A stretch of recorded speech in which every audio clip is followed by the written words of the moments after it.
Extra Credit by What's Up Shannon. Chapter 2. Speaking in Tongues. Allison? He asked, pulling me from my below-the-belt thoughts. He was still waiting for possible extra credit suggestions. Oh, yes, sorry, I said, shaking my head and forcing out a yawn.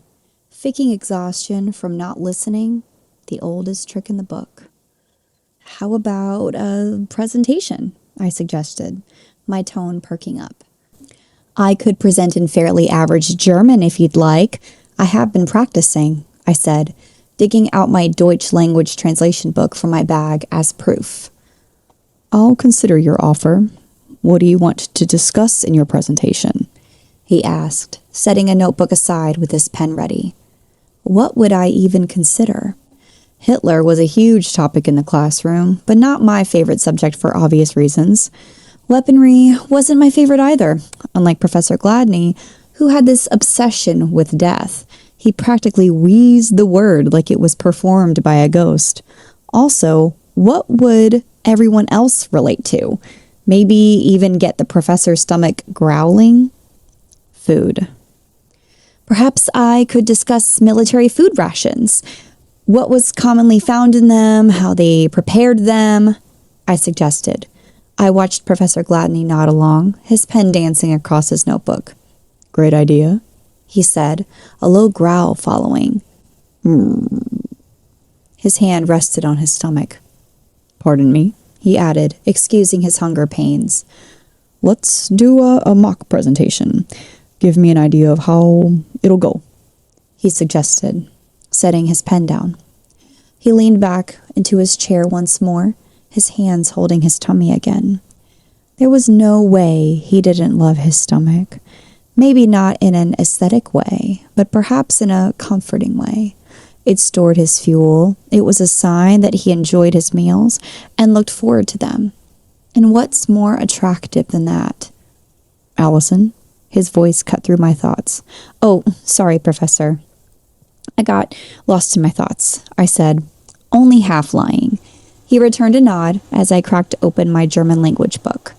I jotted down a few notable words for foods: bread, butter, coffee, cheese, meat, all the basics. I cleared my throat, hoping I wouldn't butcher this despite it being practice. Hallo Klasse, heute Morgen wurde über militärische Verpflegung sprechen.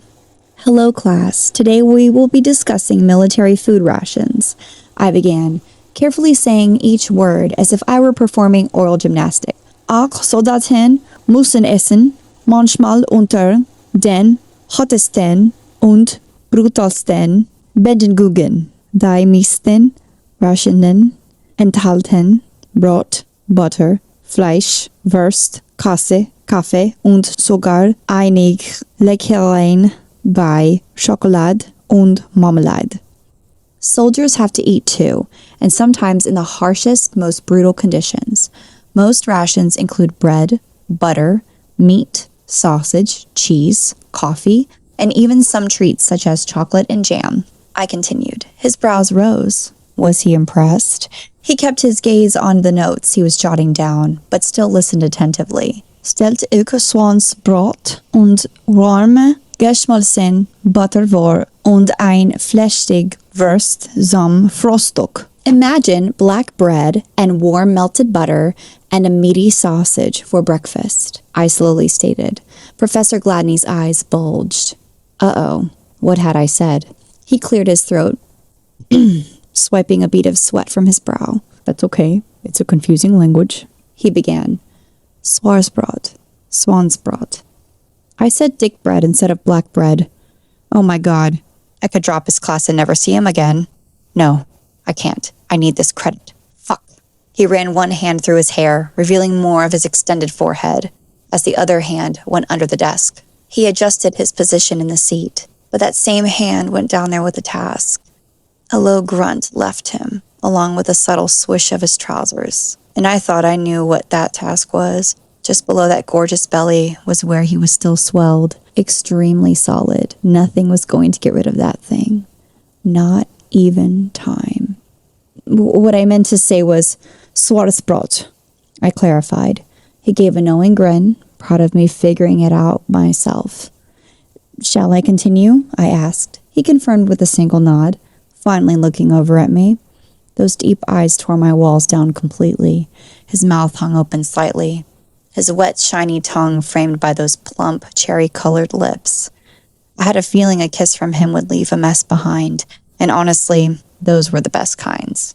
Und zwei Genü konnten sei richtig Mahlzeiten zubereiten, in den Rationen enthalten Utensilien erleichtern dies, zusammen mit Benzekanistern, das Essen zu erhitzen. Es ist viel einfacher, Butter über warmes oder sogar getoastetes Brot zu streichen. Geben Sie Ihre Bratwurst etwas Röstaromen. Stellt ihr vor, wie eine dicke Bratwurst langsam zwischen Ihren Lippen gleitet. And how exactly would they be able to prepare proper meals?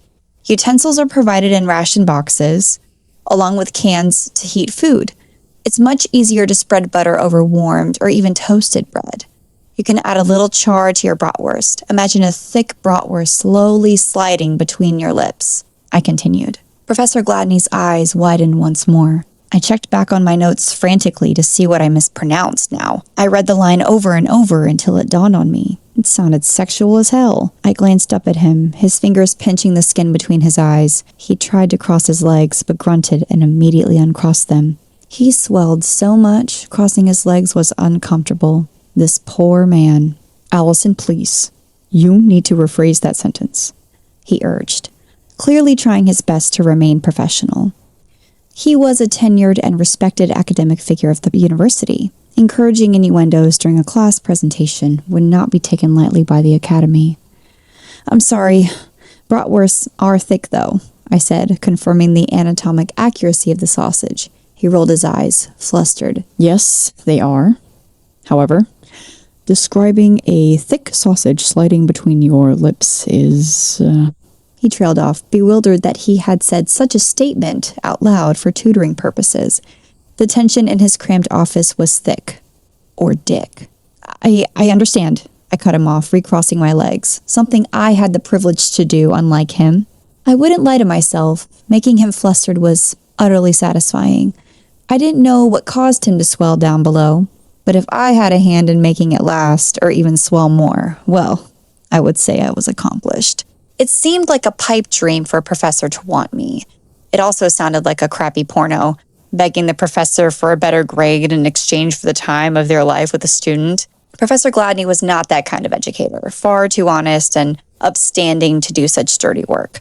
And I'll be honest, I wanted to earn my grade. Being able to take care of his hardened length would only be the cherry on top. I urge you not to be suggestive during your presentation. I will not grant you extra credit, he said firmly.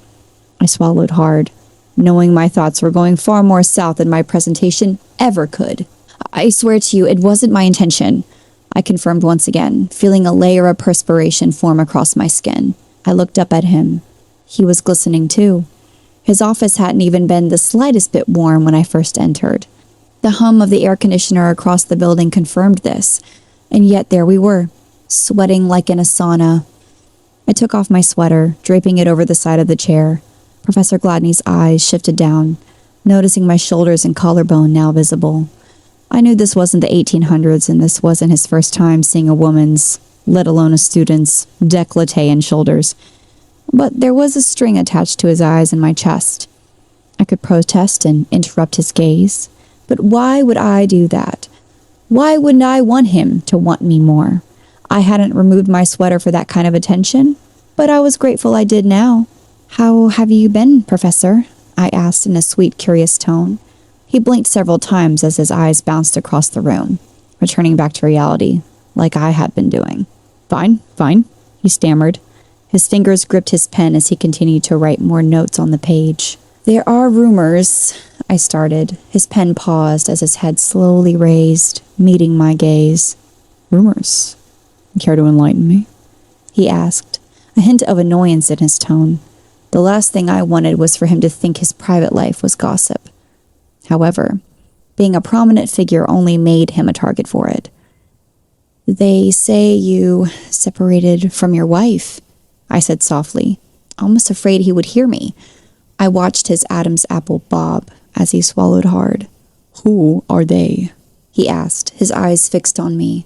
The collective them, I answered, soaking in every second his eyes were on me, yet completely terrified.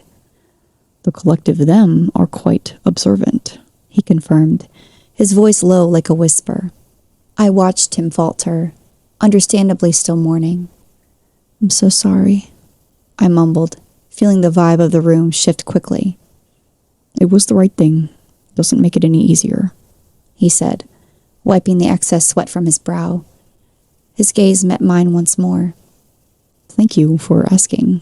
No one asked how I'm doing, besides my colleagues, but do they really care? He added with a dry huff. The loneliness was radiating off of him. This wasn't just sexual need. This was complete isolation, with no one actually caring to ask. I looked down at his desk where his hands rested. His wedding ring shined against the lamplight. I reached over, placing my hand on top of his. His arm jolted slightly, not expecting that kind of affection. His hands were academic, not stained or calloused by blue-collar work.